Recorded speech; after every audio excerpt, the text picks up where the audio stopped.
நீ ஒரு சொல்லலாம் பிறப்பா சப்புறப்பா மிட்டவா மீனுக்கும் மாத்திரப்பா டவுட்ட போத இருக்குது நீ எச்சிக்கொண்டா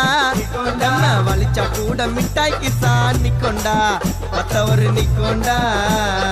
நைட்டுக்கு தான் நைட்டோ தண்ணு புச்சின்னு வந்த புருவம் டன்னு திங்களா இருந்தா டபுள் ஆக்கும் உன்ன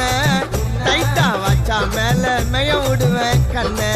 பார்க்க மாட்டேன் பொண்ண ஆளுக்கு ஒரு மிட்டாய பொட்டுன்னு கையில 2 ஜாக்கிய கூட்டுன்னு ஆளுக்கு ஒரு மிட்டாய பொட்டுன்னு கையில 2 ஜாக்கிய கூட்டுன்னு ஊருக்குள்ள பண்ண போற வியாபாரம் நாங்க டூல்ஸ காமிச்சா ஊரு ஜனமே ஏமாறும் சத்தியமா ஏமாறும்